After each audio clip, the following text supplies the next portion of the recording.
Have you ever stopped and asked yourself, how do you actually know what you know about history? No, I don't mean the whole you learn it in school thing. I mean, who told you? Who decided what was worth remembering? What should be forgotten? And who gets to be the hero in those stories? There's an old saying, cliché as it sounds, but disturbingly true. History is written by the victors. And the scary part is, well, that's not just a clever quote. That's reality. A raw, uncomfortable truth we've heard so many times, we've stopped questioning it. Think about it. After every war, every revolution, every period of chaos, the ones left standing get to tell the story. And funny enough, they always paint themselves as the good guys. Their enemies? Always the monsters. Even if they were the ones who did the most brutal things. And then we go on to study that version of history in school. Read it in textbooks, watch it in documentaries. Slowly, we start to believe it's objective truth. But hold on. Objective since when? Do American school books ever talk about native people as brave defenders of their homeland? Have you ever seen a German textbook that says World War II left a wound on the soul of humanity that still hasn't healed? Or do they just keep learning how to apologize over and over again? The bigger question is, who gets to decide what's worth telling? Look at museums, these so-called temples of human memory. Who gets statues? Who's in the paintings and who just vanishes? It's no accident we all know names like Caesar, Napoleon, and Washington. But barely anyone has heard of Zulu warriors, Maya leaders, or the forgotten women generals of Africa. Why is that?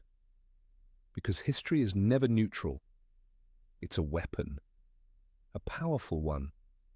Powerful enough to make an entire people feel ashamed of their ancestors, or proud of things they never actually did. And that weapon, since ancient times, has always been in the hands of those who understand one thing clearly. Whoever controls the past controls the present, and whoever controls the present shapes the future. From the earliest laws in Babylon to the stone carvings of ancient Egypt, from the Enuma Elish to the Hebrew Bible, every civilization has tried to reshape truth to serve power. You think it was just a coincidence that pharaohs called themselves the living embodiment of truth? Of course not. It was a genius move, blending politics with mythology, so that anyone who questioned the government was also seen as an enemy of the gods. And then came the empires. Rome mastered the art of erasing memory. Slave rebellions, buried in vague footnotes, conquered cultures, dismissed as uncivilized savages. And when the Christian church rose to power, memory control entered a whole new era. It wasn't just retelling the past anymore, it was rewriting it. They burned the Gnostic Gospels, rebranded pagan festivals into Christian holidays, and of course, torched the Library of Alexandria, the largest repository of ancient knowledge. An accident? Or a deliberate reset of humanity's memory? Bit by bit, century by century, history has been edited, twisted, chopped up. And every time that happened, power changed hands. But truth? Truth never came back on its own. This isn't just about ancient times. It's a current, flowing from the distant past to right now, a continuous stream of manipulation. And we're all living in a version of history that someone else picked for us. But who is that someone else? Who touched history and left no fingerprints? That answer isn't simple, but if you're ready to keep going, I'll walk you through the faded trails they left behind, from Babylon to the Vatican, from popes to spies, from Gutenberg's printing press to YouTube's algorithm. Because history isn't dead, it's just being told by those who know how to take control. But maybe the scariest thing isn't what gets told wrong, it's what never gets told at all. Because history, when you really think about it, isn't just the story of those who won. It's also a long, growing list of names we've forgotten. And sadly, that list just keeps getting longer. Ever notice where most of what we know about the past comes from? 3 places: textbooks, museums, and monuments. These so-called guardians of memory aren't just places to store history. They're places that choose history. Who writes the textbooks? Who decides what gets taught in 6th grade, 9th grade, 12th grade? Who sits on those editorial boards? And who gets shut out for being too controversial? And museums. Look at how they're arranged: marble statues, war dioramas, national flags, all laid out with a silent message. These are the things worth remembering. But, says who, have you ever seen a major Western museum show colonial crimes in a truly honest way? Do any exhibits show how Belgian soldiers cut off the hands of Congolese people? Is there a hall that tells of the millions who starved under British rule in India? And back to the textbooks. What do American students learn about the Vietnam War? That it was a fight against communism? Or do they hear about napalm, scorched villages, and generations of Vietnamese children who never got to know peace? But it's not just America. Students in other countries aren't necessarily getting the full story either. In Japan, official history books once described the invasion of China as a regional stabilization effort. And in China, textbooks almost completely avoid mentioning the failures of the Cultural Revolution. What do all of these have in common? They don't flat out lie, but they carefully pick which truths to tell. And that selective storytelling is the most subtle form of manipulation. You don't have to burn a library to erase someone, just never mention them, and they disappear. Ever heard of Hypatia? The last great philosopher of Alexandria? She was skinned alive and murdered by a mob while the church turned a blind eye. She once stood as a symbol of knowledge, science, and independent thinking, but her name was wiped from the official record for nearly 1,000 years. It wasn't until the 20th century that the world even started to remember her. Or what about the African women warriors who led resistance movements against French and Portuguese colonizers? Have you ever seen their names in a history book? Even in Vietnam's own history. Have you heard of Le Van Tam, the hero martyr said to have burned himself alive in an act of resistance? Later on, researchers couldn't find any concrete evidence he ever existed. But the question isn't whether he was real. The question is, why would anyone need to invent a figure like that? Because history isn't just about the past. It's how we design collective memory. It's the spiritual map of a nation. And when that map is drawn wrong, entire generations grow up lost. So don't ever think of history as something already written. It's not over. It's being rewritten every single day, in textbooks, in museum tours, in school lessons, in the statues we build, and the ones we tear down, and most importantly, it's being rewritten by those who get to choose what's remembered. And in this world, the power to choose what gets remembered is an invisible kind of power, but perhaps the most absolute kind there is. But there's something even deeper than choosing what gets told. It's about who gets to tell it. Think about it. Before writing existed, how was history passed down? Through stories, through memory, through word of mouth. And that means only the ones who survived got to keep telling the story. Those who didn't lost their voice entirely. Ever thought about that? A culture could have thousands of years of history, but all it takes is one invasion, one plague, or a few decades of forced assimilation, and it's gone, not because it never existed, but because no one's left to tell it. That's why the invention of writing wasn't just a leap in human progress. It was also the first real tool for controlling memory. Who were the first people to learn how to write? The priesthood. educated elites, people close to power. They were the ones trusted with writing down what was allowed to be remembered. Those clay tablets from Sumer, the papyrus scrolls of Egypt, the stone carvings of the Hittite Empire, they weren't for everyone. And, more importantly, no one else was allowed to rewrite them. Ancient writing wasn't made for the masses. It was a privilege. And that privilege stayed in the hands of a very small group, usually royalty, priests, or the ruling class. And then centuries later, when printing came along, instead of setting information free, it opened the door to a whole new kind of control. Gutenberg is often hailed as the father of the information age. But did you know that right after the printing press was invented, both the church and the state moved quickly to seize control of it?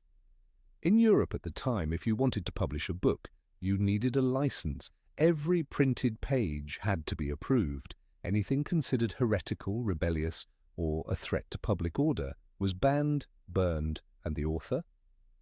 Sometimes burned too, and that kind of control wasn't just in Europe. In China, woodblock printing was invented early on, but who was allowed to use it? The emperor, the court, the scholar elite. Not the common people, not those with stories that clashed with official history.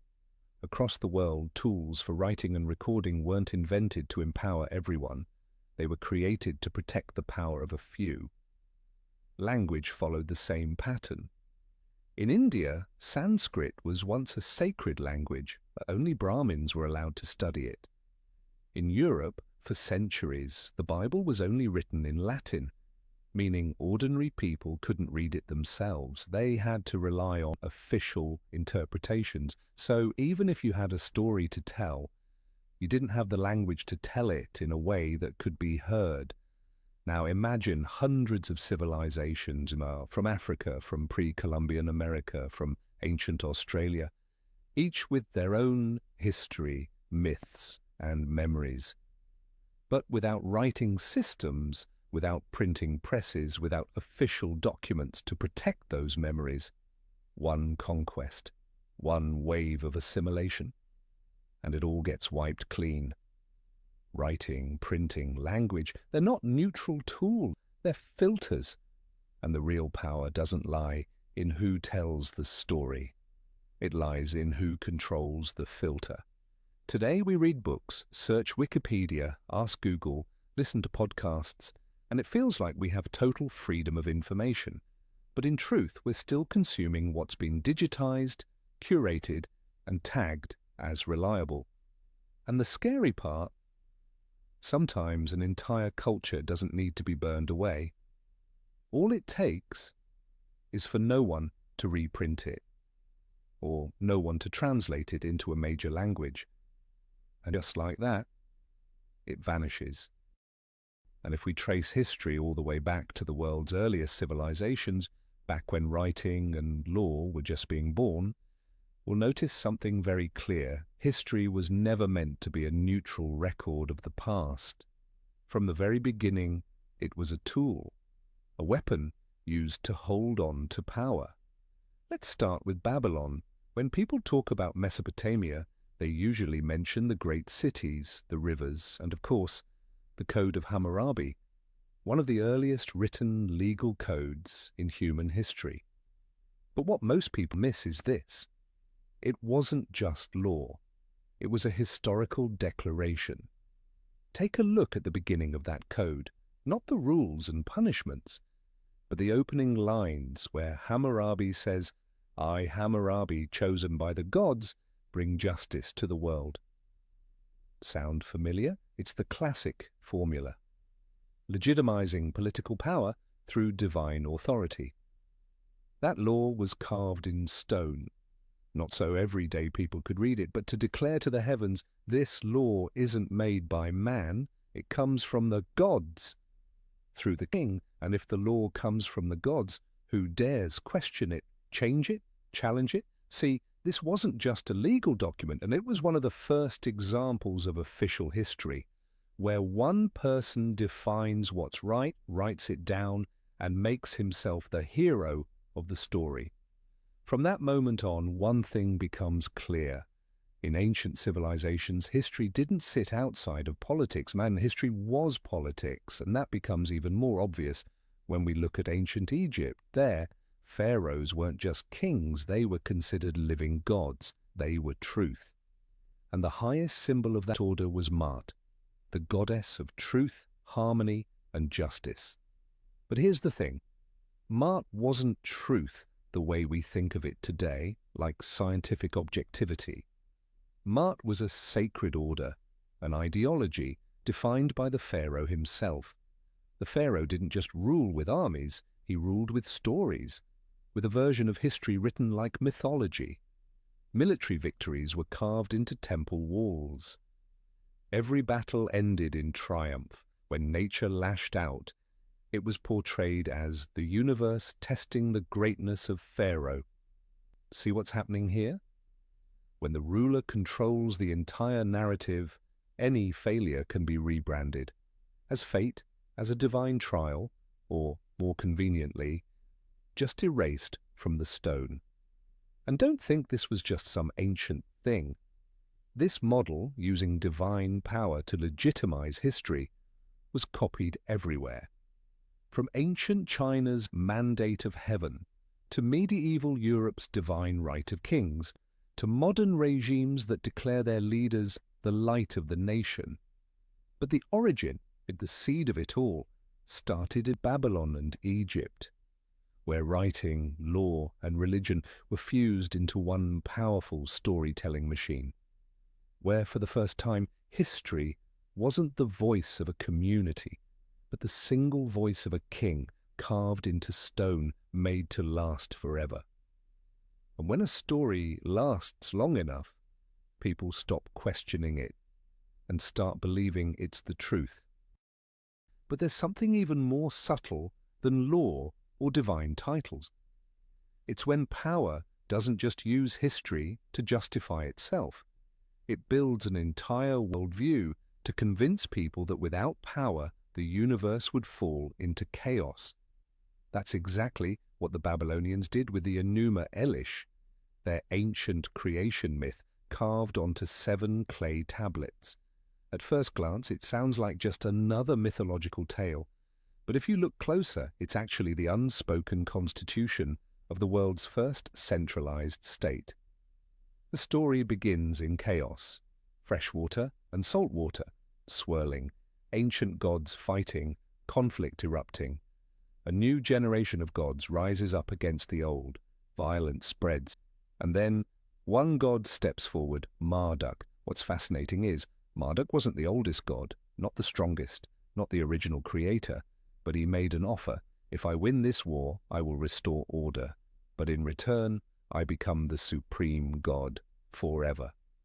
And so Marduk kills Tiamat, the goddess of chaos.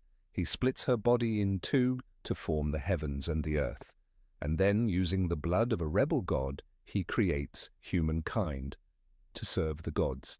Sounds like a wild myth, maybe, but now try swapping out a few keywords. Marduk becomes the new king. Tiamat is the old regime, the symbol of disorder. Victory is political reform.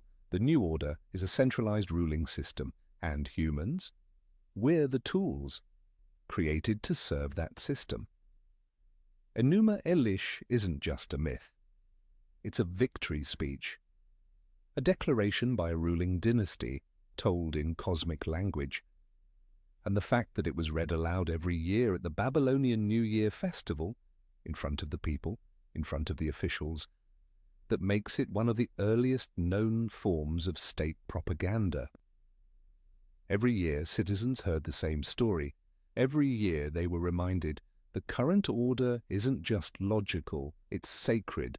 Every year they were warned, without Marduk, the world will fall back into chaos, like Tiamat, dark, terrifying, uncontrollable. See what's happening here? History, in this case, isn't about the past. It's a tool to secure the present and shape the future. And from this moment on, a powerful idea was born. History has a purpose. It's no longer just the shared memory of a community.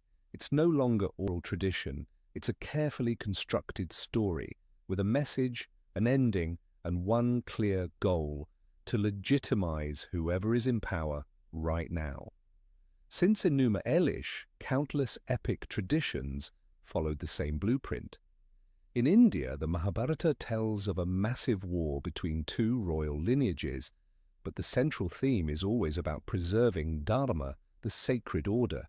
In China, Sima Qian's historical records weren't just chronicles, they were lessons written to guide and warn future emperors.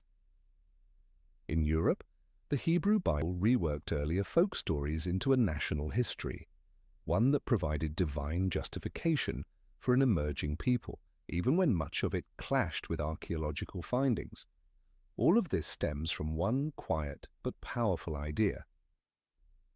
The story we tell about the past determines who gets to rule in the present. And that's why, from very early on, those in power weren't just concerned with who holds the sword. Even more important was who holds the pen. And if Enuma Elish was the first myth used to legitimize power, then the Hebrew Bible is perhaps the most iconic example of rewriting history, not just to record a past, but to create a people. This is the point where history stopped being who we are and became who we were chosen to be. It didn't just recount events, it built a purpose, a reason to exist, to migrate, to fight, to claim a land, and to believe it was a divine right granted by God. You've probably heard the familiar story. The patriarch Abraham is promised a land flowing with milk and honey. Then the Jewish people are enslaved in Egypt. Moses leads them out. They wander the desert for 40 years and eventually reach the promised land, Canaan. It sounds epic. But here's the problem. Modern archaeologists, including Israeli scholar Israel Finkelstein, have found no clear evidence for the Exodus. No signs of a mass migration, no archaeological proof of the kind of conquest over Canaan described in the Bible. And the so-called ancient Israelites? They appear to have been part of the local population, not migrants from the Sinai desert. What does that mean? It means the Hebrew Bible is not a neutral, factual record of events. It's a national declaration, a powerful narrative crafted by a group of people building their identity. They wrote a glorious origin story, a chosen people, oppressed and then delivered by divine mission. And that's not unusual. Almost every nation at some point rewrites its history to define itself. But the Bible goes further. It erases what doesn't fit. The old Canaanite myths, erased. The local gods, labeled false idols. Neighboring tribes, portrayed as wicked, sinful, and worthy of destruction. In the book of Joshua, entire cities like Jericho and Ai are annihilated, not as acts of war, but as divine purification, not conquest, but the fulfillment of God's sacred promise. See what's happening here? History is no longer "this is what we did." It becomes "we were allowed to do it because God chose us." And once you speak in God's name, any act can be justified, from wiping out civilizations to rewriting the entire map of memory. It's no coincidence the Hebrew Bible became the foundation for the three major Abrahamic faiths, Judaism, Christianity, and Islam. And it's no coincidence that some of the bloodiest conflicts in human history have come from the question of who holds the truth in the Holy Book. Of course, this isn't to deny the spiritual, moral, or cultural value of religion. But what must be recognized is this. The history within the Bible is not neutral history. It is purposeful history, a blueprint for national identity, for divine mission, and for authority over contested lands. That model of rewriting memory to build power would later be copied by empires around the world. And taken even further with new technologies, history would be compiled, edited, censored, then published as official. But the root of it all lies right here, in sacred pages where rewriting memory was also the act of constructing power.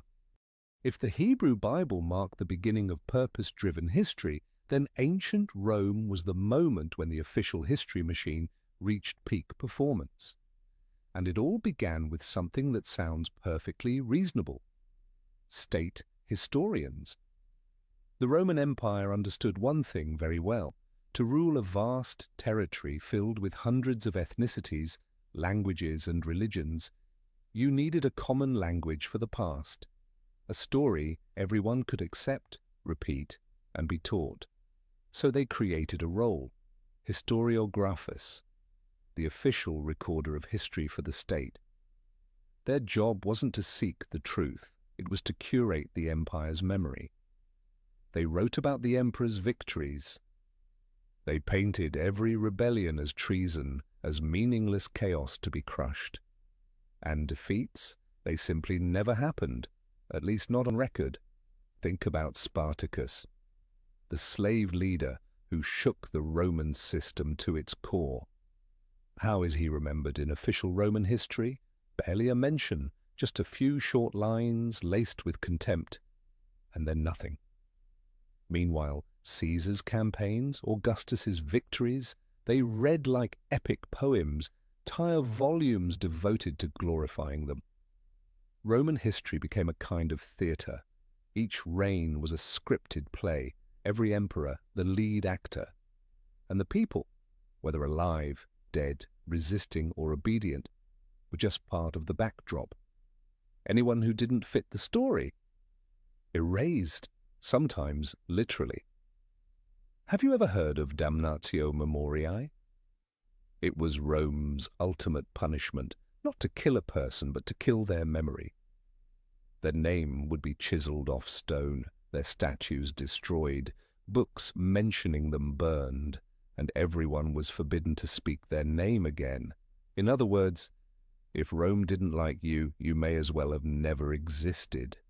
And if someone stumbled across a trace of you centuries later, you'd be nothing more than a shadow, i.e., a question mark in history, with no proof left to restore you.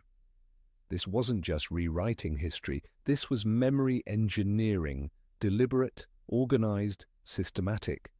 And the wildest part, the Romans didn't hide it. They never claimed history was about truth. They only cared that it served stability. Truth didn't matter as much as obedience. It didn't have to be accurate, just had to keep order. It didn't have to be objective. It just had to make people believe that Rome is eternal. That's why Roman inscriptions always sounded so grand, so final. Augustus, son of the divine, who brought peace to the world through his victory. But peace for who exactly? For Roman citizens? Maybe. But what about the erased tribes, the defeated peoples, the stories that were never told? What they got wasn't peace. It was silence. A peace born of fear and the control of memory. See, in Rome, history wasn't storytelling anymore. It became a political weapon. If you controlled it, you didn't need more soldiers. You didn't need to kill. You just needed people to forget. And that model, that machinery of memory control, it would soon be inherited by a new force, more religious, more powerful, and even more skillful in not only controlling the past, but shaping the future. And then, as the Roman Empire began to collapse, that power, the power to control history, memory, symbols, and even silence, didn't disappear. It was passed on, not to a nation, not to an emperor, but to something more elusive, more sacred, and far more enduring, the Christian Church. Think about it. When most empires fall, their version of history usually collapses with them. But in Europe, people didn't dismantle Rome's memory machine, they sanctified it. Instead of the emperor is the son of a god, now it was the Pope is the representative of God on earth. Instead of military victories carved in stone, you had divine commandments written in Scripture, preached from pulpits, and most importantly, never translated into the language of the common people. Did you ever notice? For nearly 1,000 years, the Bible was written only in Latin, a language understood only by clergy, scholars, and nobility. That meant ordinary people could never read the Word of God in their own tongue. They could only hear it retold, reinterpreted, only in the way the Church allowed. And during that entire era, it wasn't just the story of God that was under lock and key. It was the entire memory of humanity. Ever heard of the Gnostic Gospels? They were ancient texts, possibly even older than some of the official New Testament, offering a radically different take on Jesus' teachings, less about dogma, less about punishment, more spiritual, more personal, more human. But the Church declared them heresy. They were burned, banned from being copied, cut from official history. And what about the old pagan festivals, celebrations of the sun, the harvest gods, the fertility goddesses? They weren't erased, they were renamed. The birthday of the sun god, now it's Christmas. The spring festival of earth goddesses, now it's Easter. Just like that, older cultures weren't wiped away and they were rebranded, sanitized, sanctioned. But perhaps the greatest loss of all, Chai, was the Library of Alexandria, a massive archive of knowledge, home to hundreds of thousands of scrolls from Greece, Egypt, Persia, India. To this day, no one agrees who exactly destroyed it, or when, or why. But one thing is clear. Over centuries, the Church never made a real effort to preserve knowledge outside of Christian doctrine. Any text that didn't align with Church teachings, if it wasn't burned, it was banned from being copied, circulated, or translated. And you know what that means. A book that isn't read might as well have never existed. The Church didn't just control the present through faith. It controlled the past by choosing what could be called truth and deciding who was allowed to read it. That model lasted for centuries, and it left a deep mark. All of Europe lived under what you might call intentional illiteracy. Not because people couldn't read, but because they weren't allowed access to any knowledge beyond what the Church approved. So when you look back from Babylon to Egypt, to Enuma Elish, to the Bible, to Rome, to the Church, one truth becomes clear. History, from its origins to the Middle Ages, was never a natural stream. It was a carefully filtered sequence, rewritten, reinterpreted, whitewashed, legalized, and finally canonized. And it didn't stop there, because even when printing was born, the so-called revolution of knowledge, the same question still lingered. Who gets to print? Who gets approval? Who gets banned? And who decides what counts as truth? And if there's one symbol that captures everything history has tried to forget, it's the Library of Alexandria. We often hear about it as a tragedy. Hundreds of thousands of scrolls burned, ancient knowledge erased, humanity losing an irreplaceable piece of its past. But very few people pause to ask who really burned it, and more importantly, why? There are many legends. Some say Julius Caesar. Others blame Bishop Theophilus and a Christian mob. Some theories point to later Islamic conquests. But if we set aside the names, one truth remains. Whoever held power at the time didn't see preserving knowledge as a priority, because the Library of Alexandria was no ordinary library. It was a multidimensional map of the past, where Egyptian mythology, Greek philosophy, Babylonian astronomy, Indian medicine, and Persian mathematics all coexisted in dozens of languages. It held alternate versions of the world, not filtered through dogma, not approved by royal decree, uncensored, untamed, unaligned. And that made it dangerous. Think about it. If an empire, political or religious, wants to enforce its official version of history, what poses the greatest threat? Not an army, but a place full of uncontrolled memory. Stories that don't follow the script, truths that have no place in Scripture. And the Library of Alexandria was that place. So whoever burned it, it wasn't an accident. It was a clear act in a pattern that has repeated itself for thousands of years. If you can't control knowledge, it's safer to destroy it. And the consequences, they're impossible to measure. Some say over 90% of all ancient writings have been lost forever.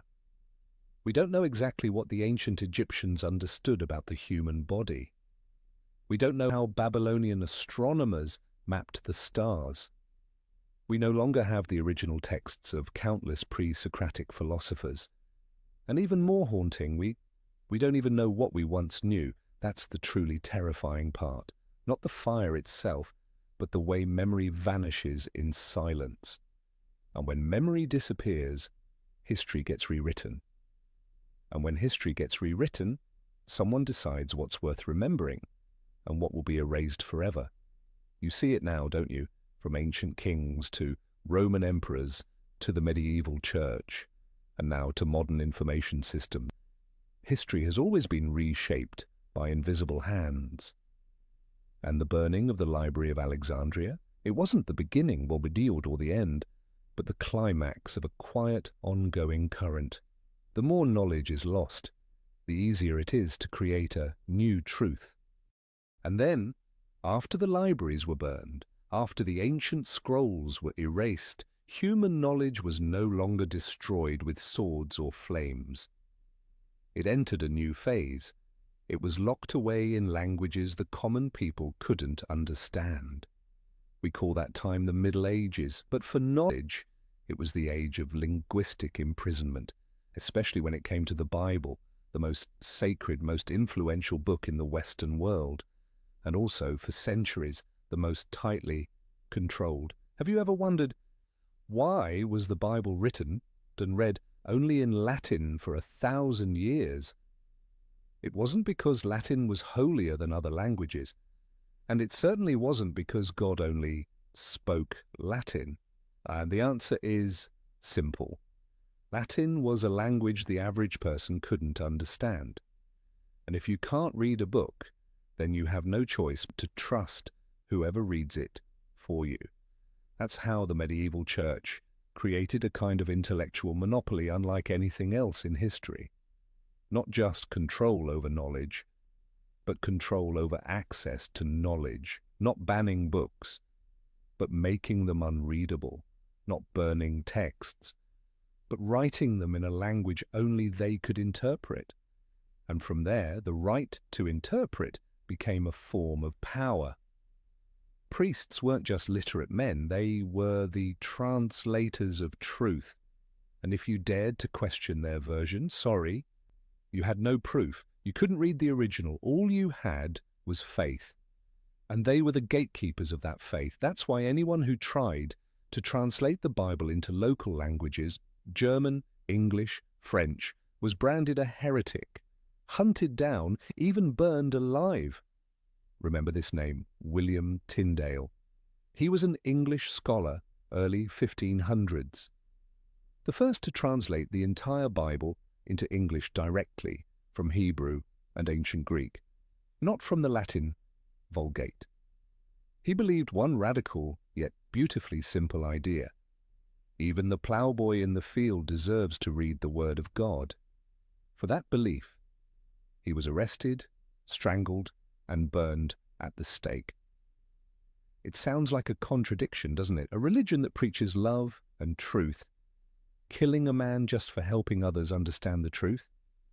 But it's not a contradiction at all if you look at history through the lens of power, because in the medieval world, language wasn't just communication, it was a social wall. If you knew Latin, you were above. If you didn't, you were below. And history, which should have belonged to everyone, was now the private property of the few who could read and read in the right language. Not just the Bible. Everything. Science, medicine, philosophy. It was copied by hand in monasteries in Latin. No one outside the clergy could touch them. No one outside the clergy could teach them. And so, no one outside the clergy could control the memory of humanity. And just like that, the world was no longer ruled by weapons. but by ideas. People didn't rebel, not because they were ignorant, but because they had no words to describe their oppression. And once you don't have the words to name what you feel, you can't fight it. And so when language was locked, when the Bible was monopolized, when books existed only in the hands of priests, those who dared to tell the story differently began to be seen as dangerous. Not criminals, not murderers, just historians, philosophers, scientists, poets, people who simply didn't write along the approved lines. Think about it. Well, what does it take for someone to be burned alive? Could it really be just for writing a book? In the Middle Ages, the answer was yes. All it took was one sentence, one idea that went against doctrine, one suggestion that the earth revolved around the sun, or worse, that humans might understand history on their own, without needing the approval of religious authority. That was enough to label you a heretic, enough to have you hunted, tried, and executed, not by sword, but by fire. Why fire? They claimed it purified the soul, but in truth it erased memory. When a person was burned, their books were burned, and what they knew died with them. One of the most haunting cases was Giordano Bruno. Bruno wasn't just a philosopher. He was one of the earliest free minds of modern Europe. He believed the universe was infinite, that there could be many worlds, many suns, many forms of life. He questioned the idea of a closed cosmos, where everything revolved around Earth, where humanity was the center of all things, where there was only one version of truth. Bruno wasn't a scientist in the modern sense. He was a dreamer, a storyteller, someone who asked the questions that power didn't want asked. And for that, in the year 1600, he was arrested by the church, tried, told to recant. Bruno refused. They burned him alive in Campo de' Fiori in Rome. The irony? Bruno didn't die because he was anti-science. He died because he was too far ahead of his time, because he touched the one taboo no authority could tolerate, that history isn't fixed, that it's a story, and anyone has the right to tell it in their own way. You see it now, don't you? When power feels threatened, it doesn't need to prove you wrong. It only needs to make you silent. And if you won't go silent, it will make sure the world can't hear you. That's how so many versions of history disappeared. Not because they lacked value, but because they lacked the permission to exist. No one copied them, no one read them, no one taught them. We now call that a lack of historical sources, but in truth, someone made sure they were erased. You're beginning to see, aren't you? History isn't distorted with loud lies. It's bent quietly, through silence. By burning a single person, by making the rest afraid, by creating the feeling that there's only one proper way to remember the past. And if you remember it differently, something must be wrong with you. That's not just control over words, that's control over minds. And it didn't end with Bruno. Other truth-tellers, the Cathars, the Templars, the Rosicrucians, were erased too. Not because they lacked ideals, but because their ideals didn't fit the official history being constructed. If Bruno's death proved that telling the wrong version of official history could get you erased, then the Crusades proved the opposite. If you write the approved version of history, you can kill without ever needing to apologize. Because you're not killing anymore, you're liberating the Holy Land, you're not invading, you're defending the faith, you're not committing massacres, you're fulfilling a divine mission from God. And that is enough. No justification needed, no truth required. The Crusades, especially the First Crusade in 1096, are often described in Western history books as a noble, armed pilgrimage meant to free Jerusalem from Muslim infidels. From that call, tens of thousands of people, Nobles, peasants, even criminals who were pardoned if they joined, took up the cross, drew their swords, and marched east. But behind the word liberation was a wave of atrocities that many Western histories spent centuries avoiding. In Jerusalem, when Crusaders entered the city in 1099, a contemporary chronicler, Raymond of Aguilas, who was there, described the scene. Blood reached the ankles of our horses in the Temple of Solomon. Jews were burned alive inside their synagogues. Muslims were slaughtered inside their mosques. No distinction between soldier or civilian, no trials, no mercy. And yet, in official records that followed, this was portrayed as a victory of faith, a just response to centuries of oppression, a sacred act to restore truth. Sound familiar? Start the war, write the story later. And when the one holding the sword also holds the pen, the final version of the story won't smell of blood. It will smell of divine destiny. Look at how history was recorded after that. The Northern Crusades were called campaigns to spread the light of Christianity. The extermination of pagan peoples in the Baltics, that was civilizing the frontier. The sack of Constantinople in 1204, a Christian city, was written off as a regrettable incident. And those who didn't follow the official line, like the Cathars, a Christian movement in southern France, were declared heretics. The result?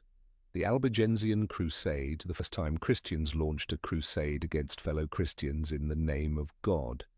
A quote often attributed to the Crusader commander at the time, "Kill them all, God will know his own." Chilling, isn't it?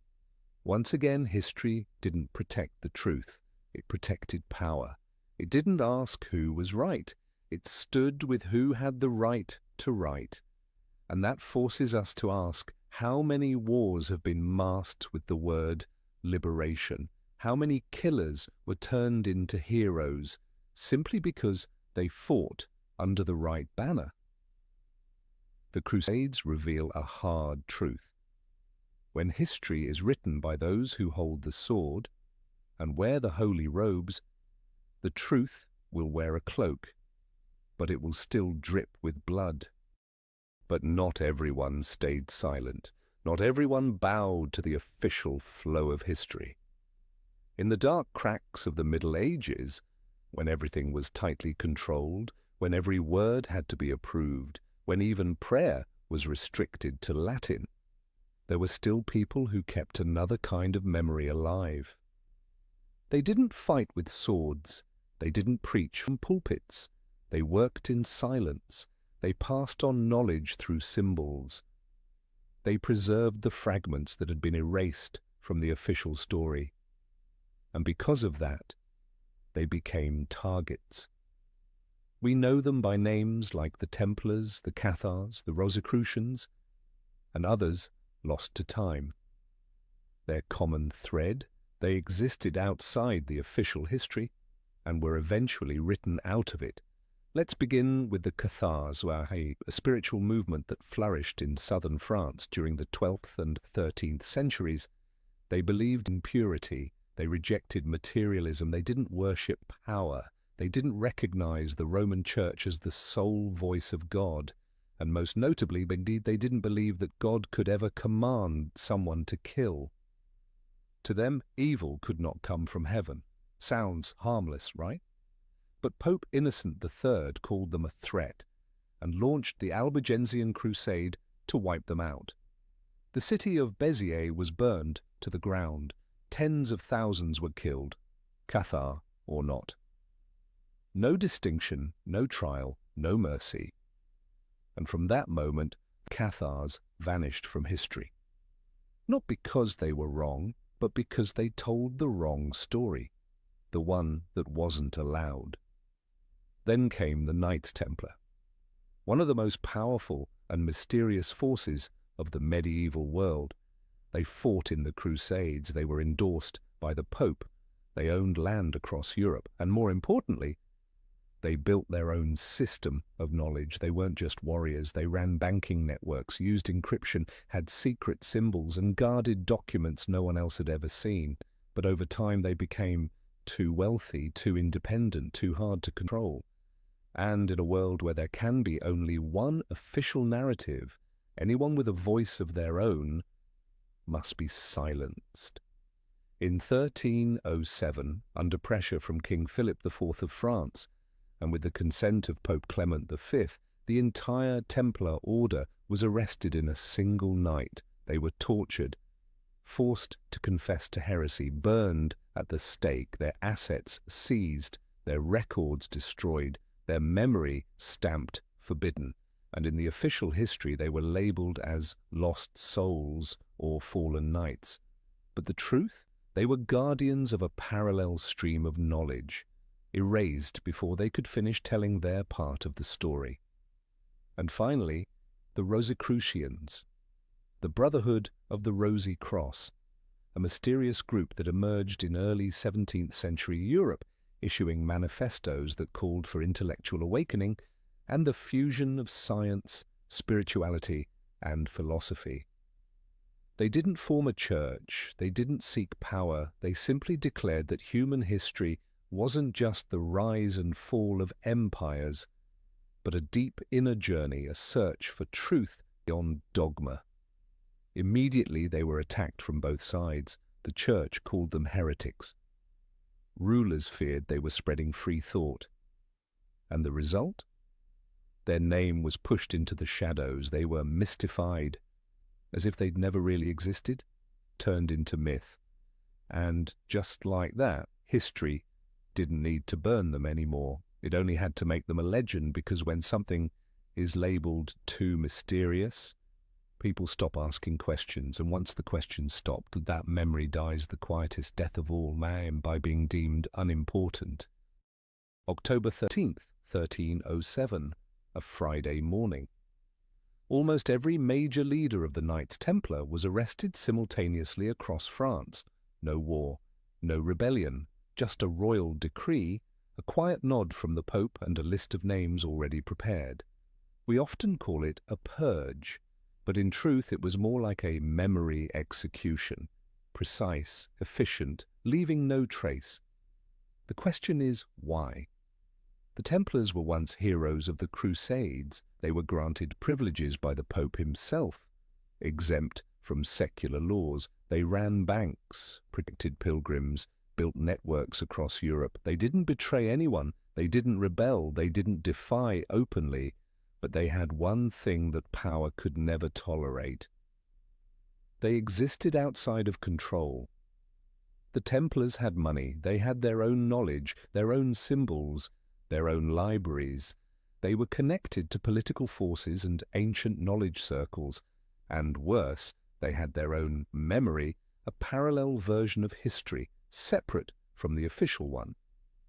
King Philip IV of France owed the Templars a massive debt. Pope Clement V was under political pressure from the French crown, and the Church had started to view the Templars not as loyal tools, but as a growing threat.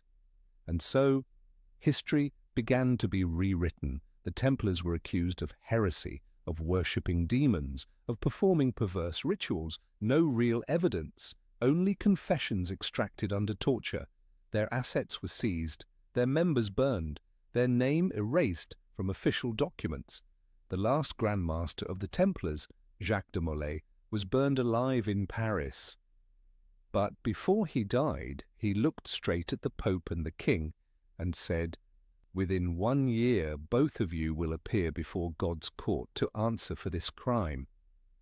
And as the story goes, within a year, both Philip IV and Clement V were dead. It sounds like legend, but the very fact that it became legend tells you everything. The Templars weren't remembered as a major cultural and political force. They were reduced to myth, mystery, conspiracy theories, and whispers. Because the easiest way to weaken a story isn't to disprove it. It's to push it off the serious stage, turn it into a midnight tale. And ever since, many people think the Templars were just knights. They forget They once ran banking systems, designed architecture, used encryption, built networks of power, and possibly held an entire forbidden lineage of knowledge. The Purge of 1307 wasn't just a political event, it was a locked door, shutting out a vast archive of memory that was never allowed to be recognized.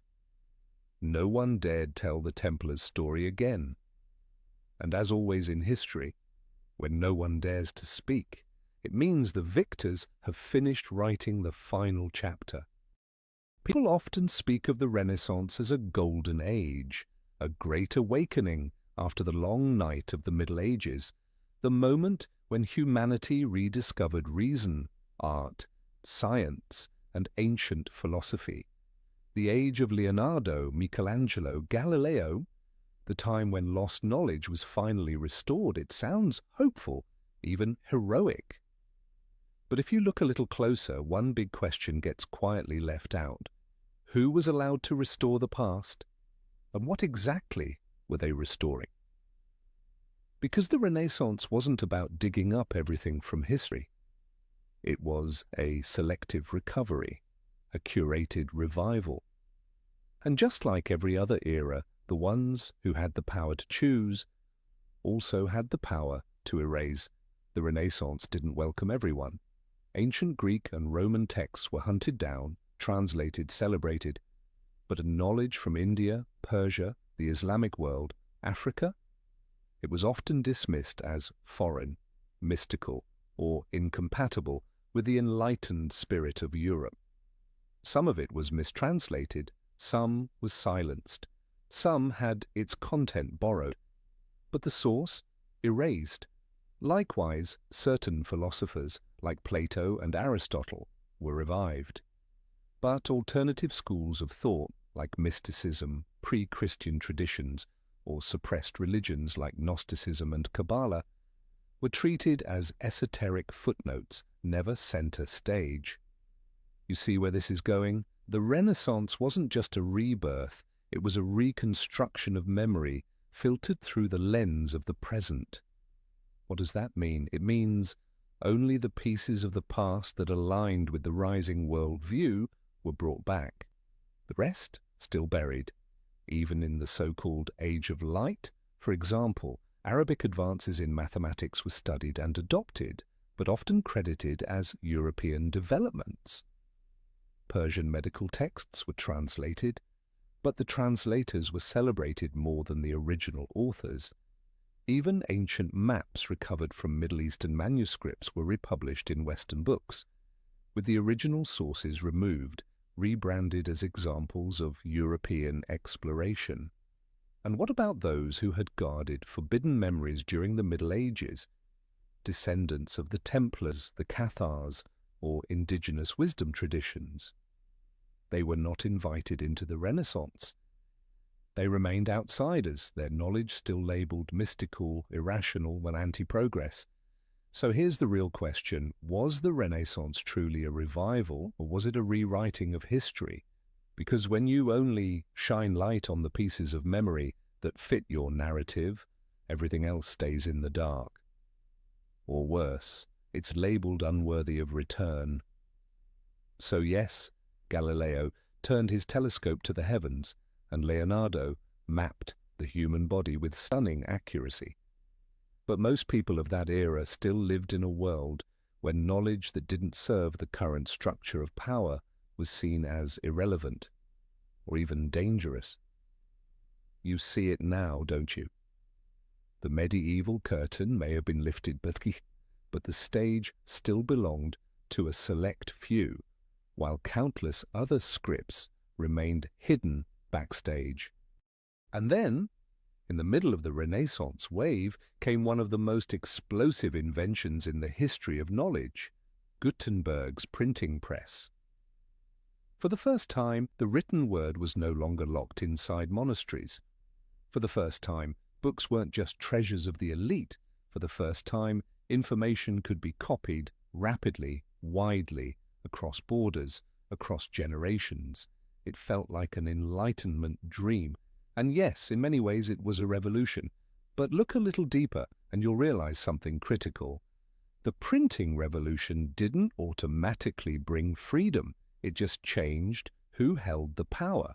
Before that, the church and the monastic scribes controlled the flow of knowledge, copying by hand, in shadows, on expensive parchment. Now the printing press could reproduce books endlessly, but the real question was what was printed, who got to print it, who was allowed to distribute it, and most importantly, who controlled the content.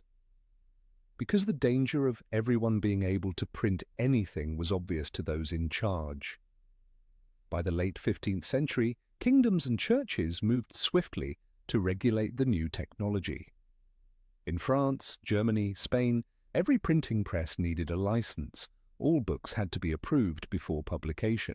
Anything considered divisive, heretical, or destabilizing, banned, seized, destroyed. Sometimes printers were fined, sometimes executed. Did you know that one of the first things the Inquisition did after the invention of the press was create a list of forbidden books? It was called the Index Librorum Prohibitorum, the Index of Prohibited Books, and it was no short list. It grew over centuries with thousands of titles banned, from Greek philosophy to non-Latin Bible translations to scientific, medical, and political texts. Even Bible editions in native languages like Luther's German version or Tyndale's English one were banned or burned in mass. What does that tell you? It tells you that knowledge wasn't really liberated, it was simply replicated faster under the watch of those holding the censorship keys.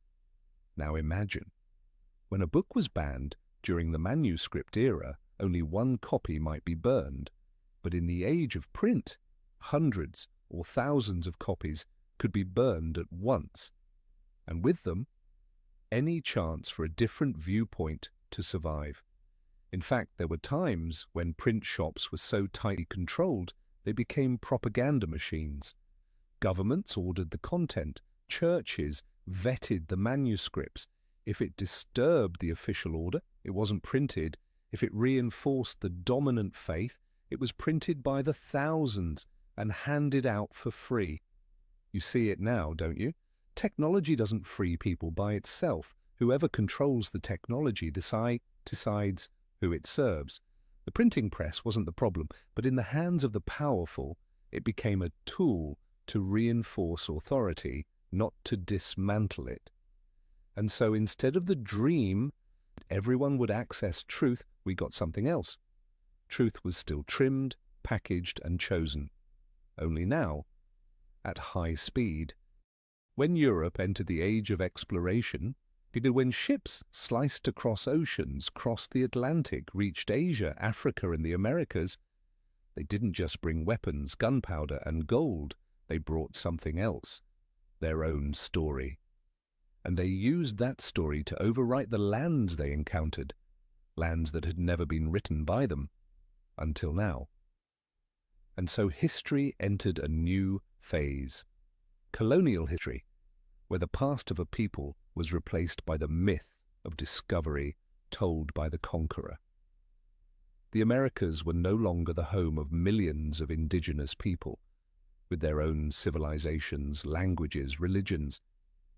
They became the New World, as if no one had ever lived there before. The great temples of the Inca, Maya, and Aztec were no longer centers of knowledge. They were labeled savage sites, in need of salvation by gun and God. Did you know, when Hernán Cortés arrived in Mexico, the Aztec capital Tenochtitlan had advanced canals, urban planning, marketplaces, and public sanitation, far beyond many European cities at the time. But after conquest, the entire city was destroyed, and native history was rewritten into the myth of Spanish civilization saving the primitive natives. Same story in Africa. Empires like Mali, Songhai, and Great Zimbabwe had libraries, trade systems, legal codes. But when colonizers came, they called Africa the Dark Continent, backward, illiterate, in need of Western light. You see it now. History wasn't erased, it was rewritten from a single point of view, and it didn't stop at words. European museums filled with stolen artifacts, sacred masks, ancestral statues, mummies, even human skulls. But when displayed, they weren't labeled loot from colonies. They were labeled evidence of early human evolution, meaning the people they conquered were portrayed as a primitive step in human development. Even languages, names, beliefs, and folklore were dismissed as superstition, inferior culture, and progress. And then came education. Indian children were taught British history, Algerian children, French history, Filipino children, American history, not their history, but the history of those who arrived, who stole, and then taught them the noble reasons for doing so. And when you grow up inside that system, you begin to believe, my people needed to be civilized. I'm lucky we were colonized. My ancestors were savages. That's when history stops being a tool for remembering and becomes a tool for making you forget who you are, forget that your civilization once stood equal, forget there were entire systems of knowledge outside the Western model, outside formal science, outside God. And the most devastating part is when you start to feel ashamed of your ancestors' memory. If the colonial era was when history got rewritten by the strong over the weak, then the world wars marked a time when history was rewritten by the winners over the losers. But this time it wasn't done with swords or missionaries. It was done with cameras, newspapers, textbooks, international conferences, and global propaganda campaigns. World War I and II, the most massive, most destructive wars in modern history, killed tens of millions, redrew borders, and reshuffled the global balance of power.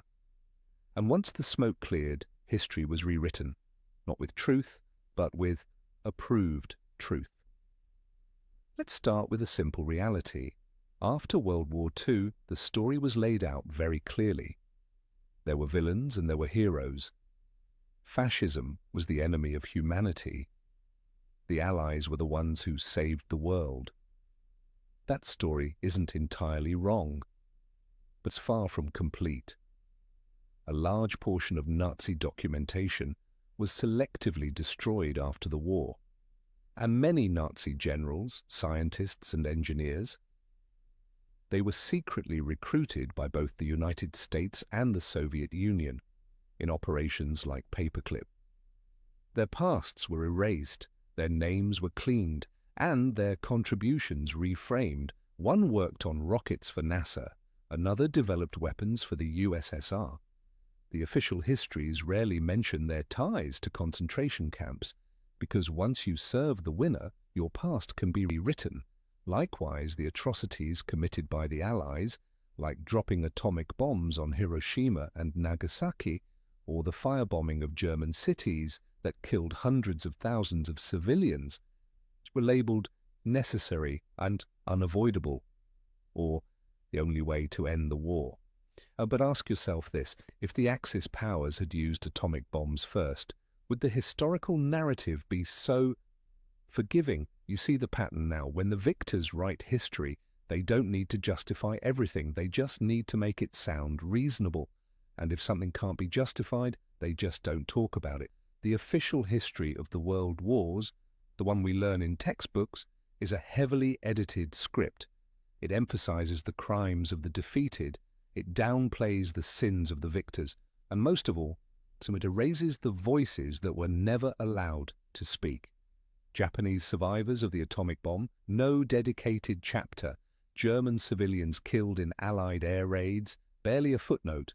Writers, philosophers, historians from the losing side, branded dangerous, excluded from the narrative. Even today, if someone questions the way the war is remembered, they're quickly labeled a revisionist, or worse, accused of sympathizing with the wrong side. What does that tell you? It tells you that war history is no longer about memory, it's about framing, a constructed story, edited, scripted, and repeated until everyone knows the lines by heart. And in that story, the losers don't get to tell theirs because they don't have the printing presses, they don't own the media, they don't get to host the global conferences, they don't write the textbooks. All they have left is memory. And memory doesn't get cited in official records. After World War II, the world didn't enter peace, at least not the kind people had hoped for. It stepped into a long, quiet war. A war where the bombs were only the surface. The real battleground was memory. The Cold War wasn't just a clash between the US and the Soviet Union. It was a war over who got to define the world, who was free and who was oppressive, who stood for justice and who for evil, who represented the future and who was blocking progress. And each side had its own version of history. In the US, children were taught that communism was the greatest threat to humanity. In the Soviet Union, children were taught that capitalism was a system of exploitation and global suffering. History textbooks, films, propaganda posters, school lessons, all carefully crafted to support a single worldview, and more importantly, to convince people that we're the good guys. Did you know? During this era, both the US and the Soviet Union had special agencies, not just to spy or sabotage, but to write and erase history. In the US, there was the CIA and groups like the Congress for Cultural Freedom, which secretly funded artists, writers, journalists, and scholars in Europe to promote a version of free culture that countered Soviet influence. They funded publications, guided research, even shaped public conversations, often without ever revealing who was pulling the strings. So many intellectuals in post-war Europe who wrote critiques of communism believed they were being independent, but in truth, they were often backed, indirectly, by American intelligence. In the Soviet Union, same strategy. They had state-run academies, censorship bureaus, official publishing houses. The history of the Russian Revolution, Lenin, Stalin, and Soviet satellite states was edited and re-edited to match the politics of the moment. If someone who was once celebrated fell out of favor, their name was scrubbed from the books, their face cut from group photos. Entire generations grew up never knowing those people even existed, people who once shaped the very nation they now lived in. And when both sides do this, the world enters a strange reality. There is no longer one objective truth, only competing versions of truth, each side telling the story their way. So a young American and a young Russian could look at the same event, like the Vietnam War, and come away with completely opposite understandings. Not because they're lying, but because they were only ever told half the story. And here's the real danger. When there are too many conflicting truths, people stop believing in any truth at all. The Cold War, then, wasn't just a race for nuclear weapons. It was a war that tore up global memory. Every country was forced to pick a side. And with that choice, they also picked the version of history they would teach, remember, and pass on. Voices that didn't belong to either superpower, silenced. Histories of colonized nations, indigenous peoples, stateless communities, erased from the global memory map. And just like that, the world was made to live under a kind of historical operating system, programmed by two superpowers. You weren't allowed to tell your own story without being labeled a spy, a traitor, or a tool of the enemy. When nuclear bombs became too dangerous to actually use, and direct war between the US and the Soviet Union was no longer a real option, both superpowers realized something critical. Whoever wins in culture and ideas wins the world's mind. And so the CIA entered the game, not with spies sneaking behind enemy lines, but with writers, poets, filmmakers, professors, magazine editors. Sounds crazy, but that's exactly what happened. In one of the most sophisticated operations of the Cold War, it was called the Congress for Cultural Freedom, or CCF. On the surface, it looked like a noble project, an independent organization supporting post-war intellectual life in Europe, helping writers, promoting free expression, organizing academic conferences, but behind the scenes, it was fully funded, planned, and directed by the CIA. They weren't writing your articles, but they were deciding which articles got published, who got to speak at conferences, which books made it to print, and which authors were labeled as defenders of freedom. You could still write whatever you wanted, but if you wrote what they wanted to promote, you got support. And what counted as the right message? Anti-communist, pro-Western, celebrating America as the shining light of civilization. What did that lead to? An entire ecosystem of cultural content, from Encounter magazine in the UK, to Proofs in France, to Tempo Present in Italy, all filled with sharp, intellectual writing that had already passed through several layers of quiet approval.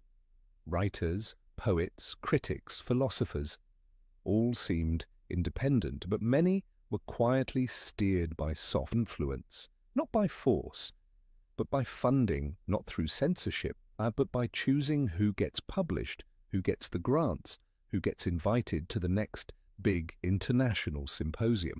A young writer pens an essay that aligns with the message. They get promoted, translated, given a stage. Write something that doesn't fit, sorry? Not a good editorial match. What does that mean? It means the entire intellectual landscape after World War II was being reprogrammed, and no one even realized it. You read an essay, you think it's free thought, you hear a jazz record, you think it's rebellion, you watch a Hollywood film, you think it's anti-war, but if you zoom out, piece it all together, you see the pattern. A story being told softly, brilliantly, and again and again. Individualism is good. The West is modern. Communism is backward. And America is the heart of logic, progress, and humanity.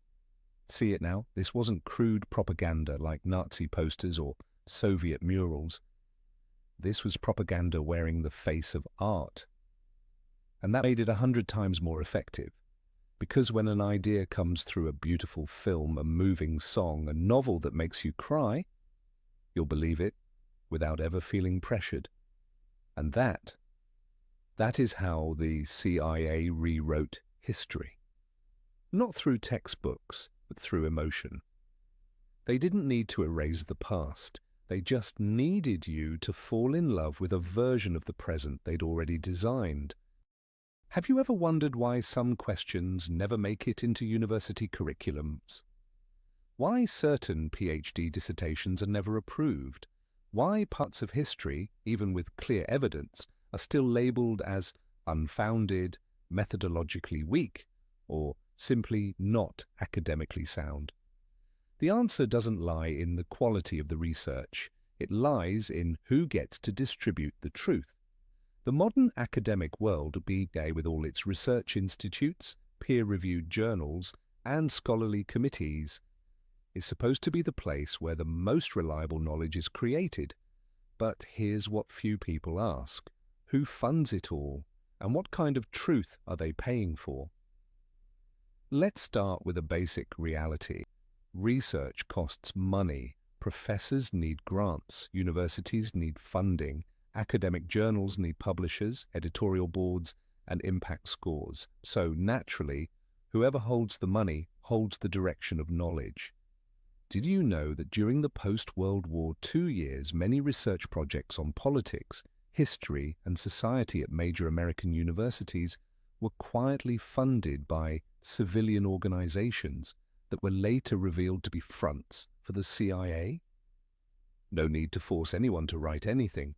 They didn't ban topics, they just funded the ones they liked, and soon everyone in the system just understood which research gets published, which doesn't, which topics will get you a job, which ones will get you labeled controversial. Say you're writing about the influence of communism in Africa, and you highlight its positive role in decolonization.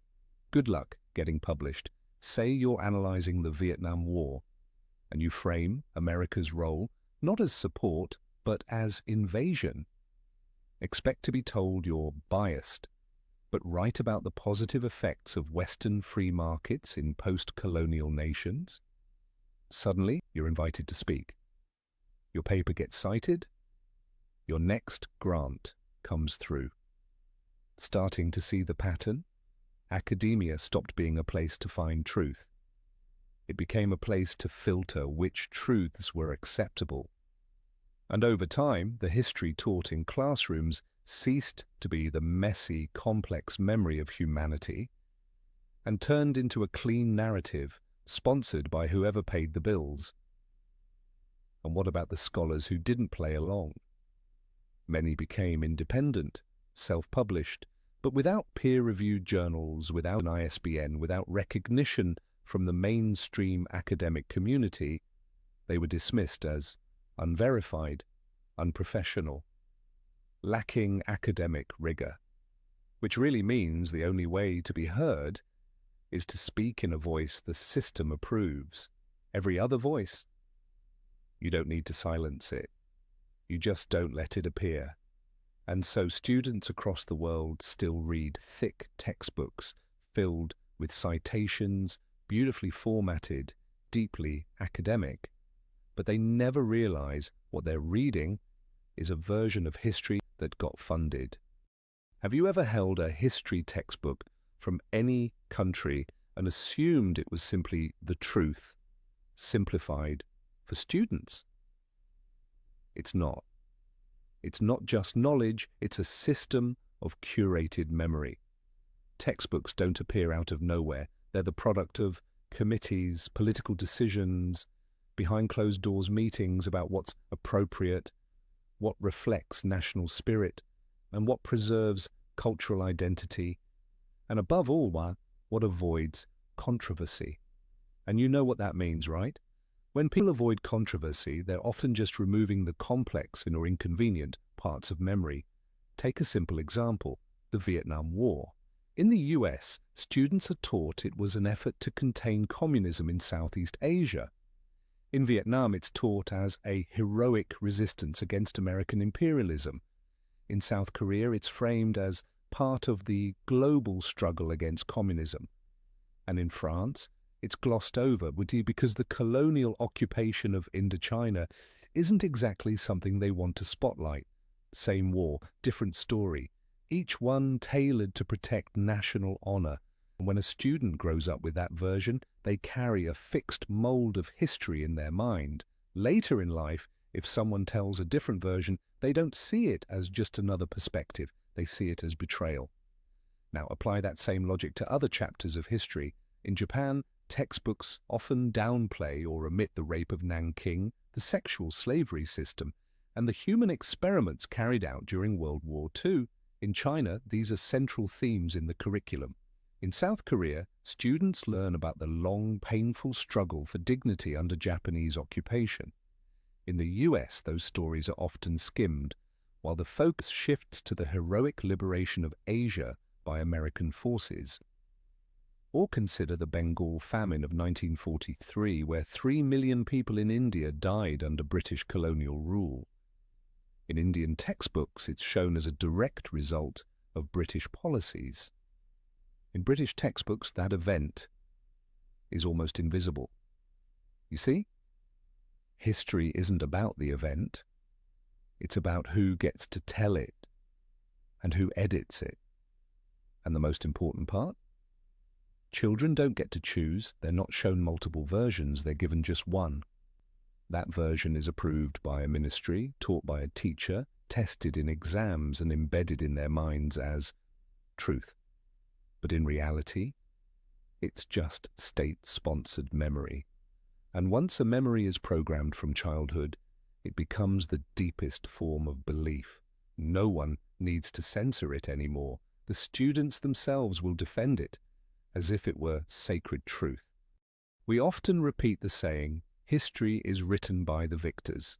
And it's true, but only for a while, because eventually the defeated learn how to tell their stories too. At first, they had no printing presses, no publishers, no academic backing, no textbooks. All they had were oral memories, smuggled notes, unpublished diaries, or fragments of testimony buried deep in forgotten archives. But then, things began to shift. Nations once colonized, after winning independence, started reclaiming not just their land, but their right to narrate their past.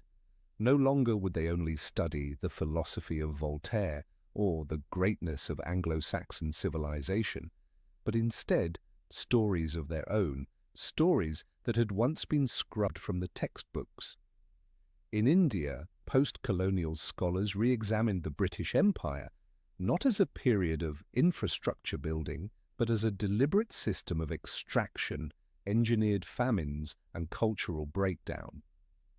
In Africa, voices like Ngugi wa Thiong'o chose to write literature, theory, and history in their native languages, refusing to use English or French as a way to reclaim the right to define themselves.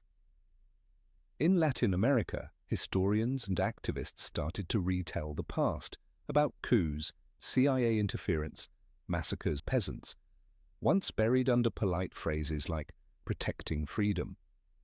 Even in Japan and Germany, defeated nations in World War II, there emerged brave scholars and thinkers asking, what really happened? Who were the victims? Who were complicit? And who rewrote the past to wash their own hands clean? And in the United States, too, new movements took root. Black history, women's history, LGBTQ+ history, indigenous history, each one a powerful effort to reclaim voices that had long been silenced. Then came the internet, and the game changed entirely. People outside the system could start a blog, make a podcast, upload a video, publish independently. They didn't need approval from an academic board. They didn't need the stamp of peer-reviewed legitimacy. And the audience began to listen. Of course, not everything online is reliable, not everyone writes truthfully. But for the first time, history became a contested space, no longer just one version, endlessly repeated in classrooms, news outlets, and lecture halls, but many intersecting narratives, clashing, questioning, challenging one another. And that in itself is a gift. Because when more people are allowed to tell the story, history stops being a monopoly. We begin to see what was once erased, who was once silenced, and why they now speak, even if it's late, even if it's painful, even if no one ever taught them how to hold a pen. Amid all the stories of victors and vanquished, of nations competing to rewrite the past, there exists a quiet undercurrent, unaffiliated with any flag, any army, any empire. And yet it has endured longer than most kingdoms. A secret society, no borders, no armies, no territory, but with networks deeply rooted in the elite, from politics and finance to science, art, and education. They are known as the Freemasons, said to have originated in the Middle Ages, not as rulers, but as builders, stonemasons, architects. But over time, their work moved beyond bricks and mortar. They became architects of symbols, of ideas, of memory. They never claimed to hold power, yet their fingerprints are on the Declaration of the Rights of Man, the US Constitution, and the ideological revolutions of the 18th century. Many of history's towering figures, George Washington, Benjamin Franklin, Voltaire, Mozart, were Freemasons. But here's what sets them apart. They didn't write history in textbooks, they encoded it. In symbols, in buildings, in rituals. In their redefinition of words like light, knowledge, enlightenment, truth, freedom. Have you ever seen the all-seeing eye on the pyramid on the US dollar bill? That's a Masonic symbol, not a coincidence, because they believed truth should not be imposed, it should be discovered. And instead of telling you what to believe, they planted symbols in plain sight in schools, courts, theatres, public architecture, and let them whisper. Did they rewrite history? Not in the usual way. They didn't erase books, they didn't censor records. They built an underground layer of history, a parallel stream of knowledge, not public, not mainstream, but influential among those who would later write history for the masses. Think about it. If you were a statesman, a scholar, a lawmaker, and you were raised in the environment of Freemasonry, a place that taught critical thought, ancient symbols, Western mysticism, and personal responsibility to truth, how would you write history? Probably not like the rest. Some say Freemasons were behind revolutions, wars, global orders. But maybe the truth is simpler and deeper. They weren't chasing political power. They were redefining the idea of power itself. Power not through coercion, but through shaping how people think. And for centuries they've done that by maintaining a timeless library of symbols, a place where history isn't erased, but never fully told, where truth isn't on paper, but in how you decode the symbol. Freemasonry never tells you what to believe, but they create the space for you to doubt everything you've been told. And perhaps that's why through history, those who left dogmatic institutions often found refuge in Freemasonry, not to destroy history, but to unlock the hidden layers of it, the ones long buried by powers that only wanted one version to remain. There are things no one dares to say out loud, not because of fear, but because, if spoken, no one would believe them. But if you carve those things into stone, place them in public view, give them the appearance of mere decor, they'll stand for centuries. No one will censor them. No one will object. And eventually, someone will begin to wonder, why is there an Egyptian obelisk over 150 meters tall in the heart of Washington, D.C., called the Washington Monument? Why does the top of the pyramid on the US dollar feature an all-seeing eye, and beneath it the Latin phrase Novus Ordo Seclorum, New Order of the Ages? Why do Gothic cathedrals across Europe follow the golden ratio, lay stones with ancient numerical precision, and repeat the same symbols? The sun, the moon, the six-pointed star. If you begin to pay attention, you'll realize history isn't only written in words, it's hidden in geometry. And the strange thing is, when these symbols are never explained publicly, you won't find them in textbooks. There are no tour plaques pointing them out. They just stand there as if saying, if you understand, you understand. If not, take a selfie and move on. And that is no accident, because symbols are the language of the second layer of knowledge. The layer not meant for the masses, not meant to be popularized. A layer where history isn't just a timeline, but a system of codes. Take the obelisk, a stone column reaching upward to the sky, first seen in ancient Egypt. It symbolized the link between heaven and earth, between spirit and cosmos. But why do we find obelisks in Washington, the Vatican, Paris, right in the heart of political power?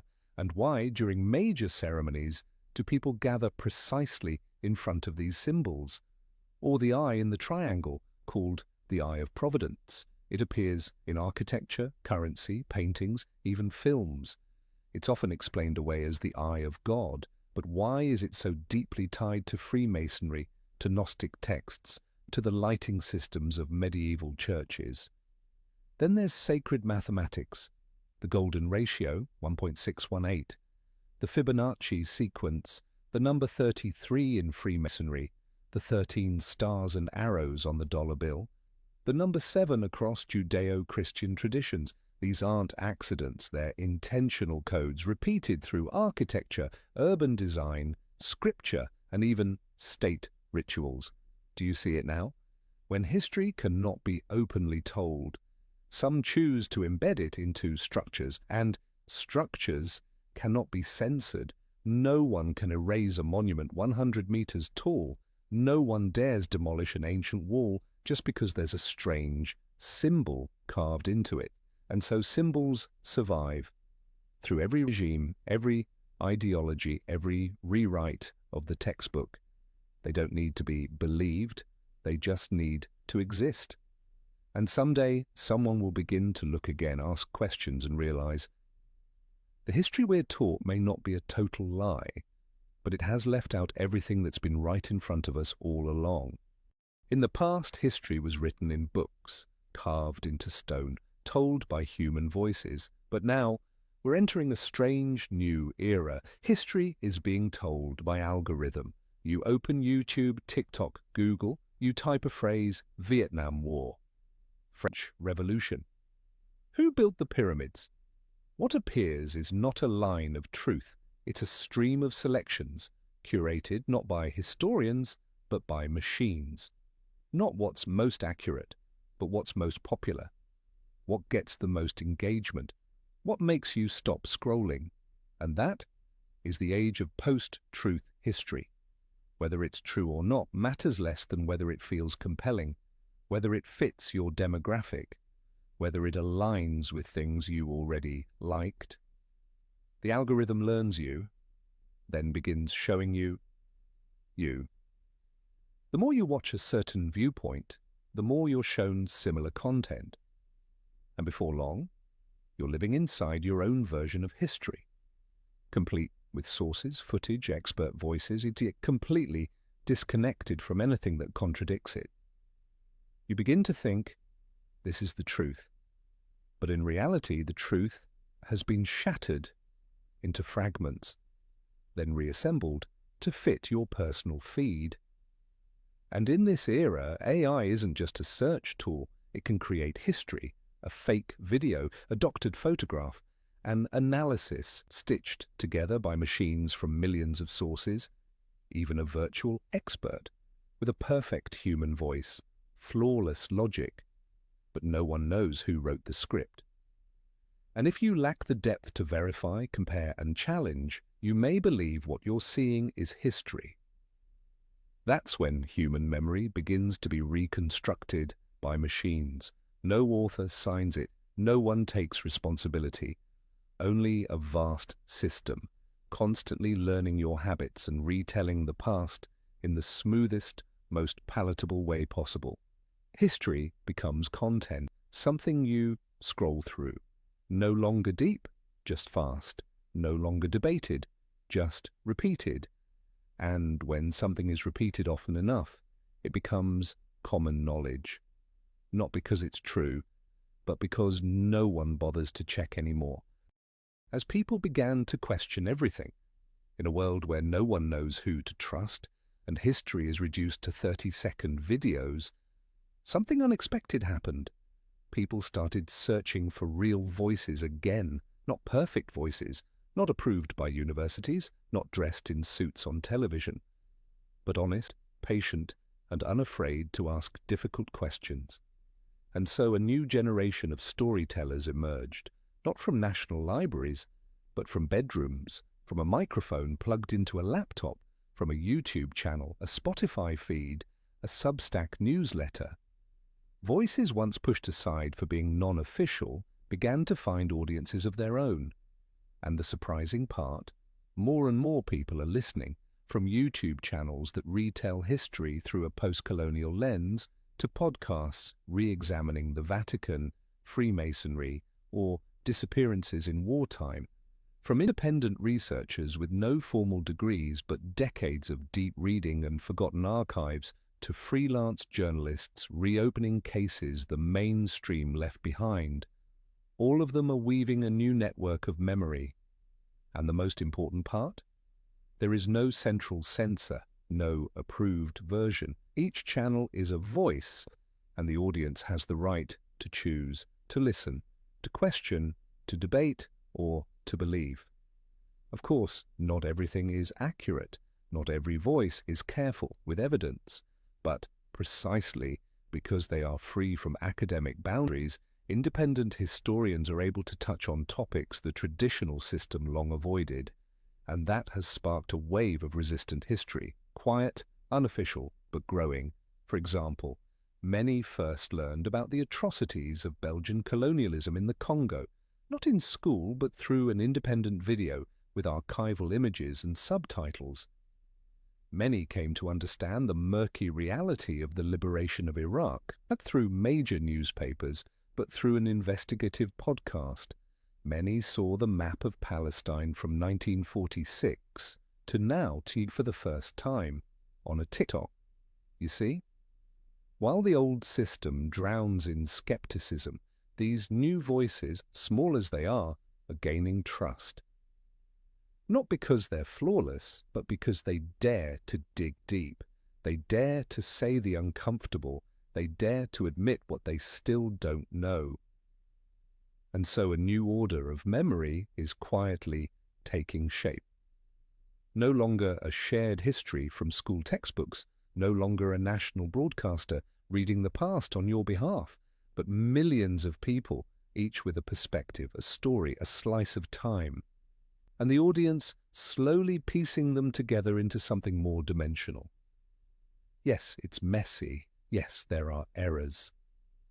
But perhaps for the first time in a long while, people are relearning how to think critically, how to question, how to search for truth, instead of waiting for someone to serve it to them. And if there is one reason to hope in this post-truth era of history, it's this. Memory is finding its way back to those who were once denied the right to remember. 2. We grew up believing one simple idea, that there is such a thing as objective truth, that what happened, happened, and it cannot be changed, and that the task of history is to recover that truth. But the deeper you dig, the wider you look, and the more fractured memories you begin to reassemble, you may come to a hard realization. Maybe historical truth has never existed as a single unified thing, because humans don't record events. They record how they understand events, and depending on the perspective, you get a completely different version of history. A person shot dead might be remembered as a rebel in a government report, a martyr in the archive of a resistance movement, an unfortunate accident in a military memo, a case under investigation in a newspaper file. All of these may be true, or none, depending on who is telling the story. That's where a controversial but profound school of thought emerges, postmodernism in historiography. They do not deny that things happened. They don't claim there is no truth. What they say is every truth is a telling, and every telling is shaped by power, language, emotion, and collective memory, not by some camera floating above it all. They call history a discourse, a constructed narrative arranged by the storyteller, which means there is no pure original, only versions that are accepted and versions that are silenced. You may feel that this is dangerous. If there's no objective truth, doesn't that mean anyone can lie, that everyone's right and chaos follows? But in fact, postmodern thought doesn't encourage chaos. It encourages responsibility in storytelling, because once you understand that no one is neutral in the act of remembering, you become more humble, more careful, more self-critical. They teach us not to ask, what is the truth? But instead, who is speaking? Who are they speaking to? By what authority do they speak? And who has been forced to remain silent? Then history is no longer a straight line. It becomes a multi-dimensional map where every version carries traces of power, intent, emotion. And our task is not to find the one perfect version as school textbooks once dreamed, but to look at all the fragments, listen to many voices, question precisely, and understand that every version is incomplete by nature. Do you see now? The danger is not that truth doesn't exist. The danger is believing there is only one truth, and being forced to believe it without question. We grow up believing that history is something you learn, but really, it's something you live with quietly every day. It's in the textbook you read in 4th grade, in the monuments you pass without noticing, in the stories your grandmother told, in the videos you watch, the concepts you repeat, never once questioning where they came from. And then, at some point, you realize you're living inside a version of history, a narrative built by someone else, told so many times that it now feels like natural truth. But as we've seen throughout this journey, nothing in history is natural. Nothing is remembered just because. Everything is a decision: who gets mentioned, who is forgotten, who appears in textbooks, who survives only in whispers. And here is the hardest truth. If you don't tell your story, someone else will. And they will tell it in a way that serves them. They'll call your ancestors savages. They'll call your memory folklore. They'll call your past something that needed to be civilized. And you'll grow up, living inside a story that isn't yours, believing you were lucky to have been taught it. That is the deepest form of domination. No need to fight, no need to kill, no need to rule. Just rewrite your memory and have you read it as a child. This is why the greatest power does not lie in weapons or money or thrones. It lies in the right to tell, the right to write, the right to remember, and that right you can take back by questioning what you've always believed, by reading what was once erased, by telling the stories no one thought mattered. You don't need to be a historian. You don't need to publish books. You just need to refuse to let someone else define your memory, because if you don't speak, someone else will speak for you. And if they speak long enough, you might forget you ever had a voice of your own. And that is the most terrifying loss. Not war, not genocide, not censorship, but the quiet, willing, permanent forgetting of oneself. Yet if you still remember, if you still wonder, and if you still ask, if you still feel the urge to tell, then history is not over. The story is still unfolding, and you still have the right to write. So if after everything you ask, who is behind all the rewriting of history? Not a single secret society, not one shadowy figure, but a long chain of people, systems and motives, always present, changing form across centuries. Some rewrite history because they won and want to be remembered their way. Some control the tools of memory, from scrolls to printing presses to algorithms, and choose what gets repeated. And some don't need to do anything at all. They just benefit when the world remembers wrong. No one needs to silence you as long as you believe you already know enough. And once that happens, you begin to live inside a story that feels natural, but was never truly yours. So if you ask, who is the invisible hand behind it all? The answer is anyone who can rewrite memory without being questioned. And then you understand true power doesn't reside in armies, not in governments, not even in wealth. It lies in who is allowed to speak and who is forced to forget. And finally, what remains is not an answer, but a deeply personal question. Will you let others keep telling your story? Or will you start writing it yourself? Because sometimes just the act of remembering is enough to break the entire architecture of forgetting.